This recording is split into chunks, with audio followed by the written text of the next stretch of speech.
নমস্কাৰ এই মুহূৰ্তত অসমৰ প্ৰত্যেকগৰাকী জনতালৈ দিবলৈ ওলাইছো ডাঙৰ খবৰ। আজি হৈছে 16 ছেপ্টেম্বৰ। আজি অসমৰ লাখ লাখ দুখীয়াসকললৈ কেইখনমান চৰকাৰী আঁচনিলৈ দিবলৈ ওলাইছো ডাঙৰ খবৰ। তো যিসকল মানুহে ভিডিঅ'টোত ক্লিক কৰিছে অনুগ্ৰহ কৰি ভিডিঅ'টো স্কিপ নকৰি প্ৰথমৰ পৰা শেষলৈ চাই থাকিব, কিয়নো এইটো ভিডিঅ'ৰ মাজত PM কিষাণ আঁচনিৰ 18 নম্বৰ কিস্তি ধন প্ৰদানৰ পৰা আৰম্ভ কৰি আত্মসহায়ক গোটৰ মহিলাসকলক কেইখনমান নতুন খবৰ প্ৰদান কৰিম।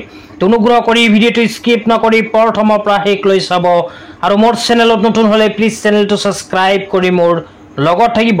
তো বলক ভিডিঅ'টো আৰম্ভ কৰি আজি প্ৰথমটো গুৰুত্বপূৰ্ণ খবৰৰ বিষয়ে বিস্তাৰিত জানি লওক। তো আজি প্ৰথমটো গুৰুত্বপূৰ্ণ খবৰ হ'ল আপোন ঘৰ আঁচনিলৈ।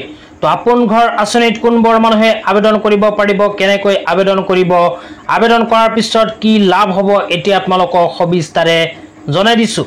তো প্ৰথমে ইয়াতে কি লিখা আছে আপোনালোকে বিতংভাৱে শুনি লওক। তো ইয়াতে লিখা আছে দ্য আপোন ঘৰ interest subvention scheme of the government of Assam led by ACM Dr. Himanta Biswa Sharma has been extended to March 31, 2026.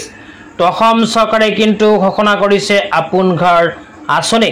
তো আপোন ঘৰ আঁচনিত কিন্তু চৰকাৰী কৰ্মচাৰীসকলে কৰিব পাৰিব আবেদন। লগতে ইয়াতে আৰু কি কোৱা হৈছে আপোনালোকক বিতংভাৱে পঢ়ি বুজাই দিছোঁ। তো ইয়াতে লিখা আছে enhanced home buying benefits for government employees extension of আপোন ঘৰ ইণ্টাৰেষ্ট সাবভিশন স্কিম। তো চৰকাৰী যিসকল কৰ্মচাৰী আছে সেইসকল কৰ্মচাৰীয়ে কিন্তু এখনকৈ সপোনৰ ঘৰ বনাবলৈ আবেদন কৰিব পাৰে আপোন ঘৰ আঁচনিত। তো আপোন ঘৰ আঁচনিৰ আবেদনৰ সময়সীমা কিন্তু অসম চৰকাৰে বৃদ্ধি কৰিছে। তাৰপিছত লিখা আছে দ্য আপোন ঘৰ interest subvention scheme is extended for the period from April 2024 to March 31, 2026। তো আপোন ঘৰ আঁচনিৰ সময়সীমা অসম চৰকাৰে 1 এপ্ৰিল 2024 চনৰ পৰা আৰম্ভ কৰি 31 মাৰ্চ 2026 চনলৈ বৃদ্ধি কৰিছে। তাৰপিছত কোৱা হৈছে the state government will give a 1% interest subvention. তাৰ লগতে কোৱা হৈছে the threshold limit has been increase from 50 lakh to 30 lakh. তো চৰকাৰী কৰ্মচাৰীসকলে যদি আপোন ঘৰ আঁচনিত আবেদন কৰে তেন্তে 30 লাখ টকা পৰ্যন্ত লাভ কৰিব পাৰে আপোন ঘৰ আঁচনিৰ অধীনত।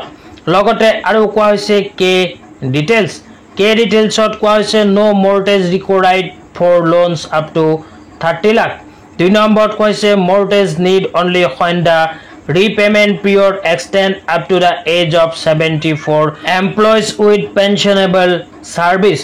3 নম্বৰত কোৱা হৈছে enhanced amount applicable only new beneficiaries constructing or pursuing house flat with Assam।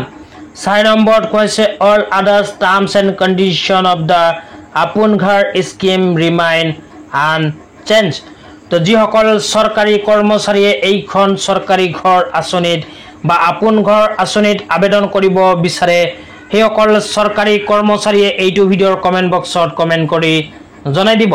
তেন্তে ইয়াৰ নেক্সট ভিডিঅ'ত আপোনালোকক জনাই দিম যে আপোন ঘৰ আঁচনিৰ অধীনত আবেদন কৰি 30 লাখ টকা পৰ্যন্ত ঘৰ বনাবলৈ চৰকাৰৰ ফালৰ পৰা কেনেকৈ লোন ল'ব পাৰিব। তেতিয়া আপোনালোকক দিবলৈ ওলাইছোঁ আজি দ্বিতীয়টো খুবেই গুৰুত্বপূৰ্ণ খবৰ। তো আজি দ্বিতীয়টো গুৰুত্বপূৰ্ণ খবৰ হ'ল PM কিষাণ আঁচনিৰ হিতাধিকাৰীসকলৰ বাবে। তো যিসকল হিতাধিকাৰী বা যিসকল কৃষকে PM কিষাণ আঁচনিত নিজৰ নামখন অন্তৰ্ভুক্ত কৰিছে সেইসকল কৃষকে লাভ কৰিব 6,000কৈ টকা। তো ইয়াতে লিখা আছে PM কিষাণ सम्मान निधि योजना का वादा प्रत्येक किसानों को मिलेगा सालाना 6,000 रुपये का फायदा। তো যিসকল কৃষক বা যিসকল দুখীয়া মানুহে PM কিষাণ আঁচনিত নিজৰ নামখন অন্তৰ্ভুক্ত কৰিছে সেইসকল কৃষক বা সেইসকল দুখীয়া মানুহে প্ৰতি বছৰে কিন্তু 6,000কৈ টকা এইখন আঁচনিৰ জৰিয়তে লাভ কৰিব। তো আপোনালোকে যদি PM কিষাণ আঁচনিত আবেদন কৰিছে তেন্তে PM কিষাণ আঁচনিৰ 18 নম্বৰ কিস্তি 2,000কৈ টকা যদি বেংক একাউণ্টত পাব বিচাৰে তেন্তে অতি সোনকালে নিশ্চিতভাৱে কৰি লওক এইকেইখন কাম যিসকল দুখীয়া মানুহে নকৰিব সেইসকল দুখীয়াই PM কিষাণ আঁচনিৰ 18 নম্বৰ কিস্তি ধন নাপাব। 1 নম্বৰত হ'ল বেংক একাউণ্টৰ লগত আধাৰ লিংক, 2 নম্বৰত হ'ল PM কিষাণ আঁচনিৰ eKYC, 3 নম্বৰ হ'ল PM কিষাণ আঁচনিৰ লেণ্ড সিডিং। এই তিনিখন কাম যিসকল কৃষকে এতিয়ালৈকে কৰা নাই, সেইসকল কৃষকে যদি PM কিষাণ আঁচনিৰ 18 নম্বৰ কিস্তিৰ 2000 টকা নিজৰ বেংক একাউণ্টত লাভ কৰিব বিচাৰে তেন্তে অতি সোনকালে কৰি লওক। অন্যথা আপোনাৰ বেংক একাউণ্টত PM কিষাণ আঁচনি 2000 টকা নোসোমাব, কিয়নো ভাৰত চৰকাৰে PM কিষাণ আঁচনিৰ হিতাধিকাৰীসকলক এইকেইখন কাম কৰাটো বাধ্যতামূলক কৰিছে। এইকেইখন কাম কিন্তু আপোনালোকে কৰিবই লাগিব। তো এই তিনিখন কাম যিসকল কৃষকে কৰা নাই, সেইসকল কৃষকৰ নাম PM কিষাণ আঁচনিত থাকিলেও কিন্তু নাপাব PM কিষাণ আঁচনিৰ ধন। লগতে আপোনালোকে যদি 2-3 কিস্তি টকা পোৱা নাই, এই তিনিখন কাম কৰাৰ পিছত একেলগে 6000-8000 টকা বেংক একাউণ্টত সোমাই যাব। তেতিয়া আপোনালোকক দিবলৈ ওলাইছোঁ আজি তৃতীয়টো খুবেই গুৰুত্বপূৰ্ণ খবৰ। তো আজি তৃতীয়টো গুৰুত্বপূৰ্ণ খবৰ হ'ল ৰেচন কাৰ্ড থকা হিতাধিকাৰীসকলৰ বাবে। তো যিসকলৰ ৰেচন কাৰ্ড আছে সেইসকলৰ কাৰণে অসম চৰকাৰে ঘোষণা কৰিছে 5খনকৈ আঁচনি। তো ৰেচন কাৰ্ড থকাসকলে কি লাভ কৰিব এতিয়া আপোনালোকক বিস্তাৰিত জনাই দিছোঁ। 1 নম্বৰতে কোৱা হৈছে বিনামূলীয়াকৈ 5 কেজি ফ্ৰী চাউল, 2 নম্বৰত কোৱা হৈছে বিনামূলীয়া চিকিৎসা, 3 নম্বৰত কোৱা আছে ৰাজসাহায্যযুক্ত ৰন্ধন গেছ। তো আপোনালোকৰ যদি ৰেচন কাৰ্ড আছে কিন্তু এতিয়ালৈকে আপোনালোকে চৰকাৰী সাবসিডি গেছ পোৱা নাই, তেন্তে আপুনি এতিয়াই নিজৰ মোবাইলৰ সহায়ত কৰিব পাৰে সাবসিডি গেছ পোৱাৰ অনলাইন এপ্লিকেশ্যন। তো সাবসিডি গেছ পোৱাৰ অনলাইন এপ্লিকেশ্যন কৰা যদি শিকিব বিচাৰে তেন্তে এইটো ভিডিঅ'ৰ কমেণ্ট বক্সত কমেণ্ট কৰি জনাই দিব। তাৰপিছত আৰু কোৱা হৈছে বিনামূলীয়া জীৱন বীমা।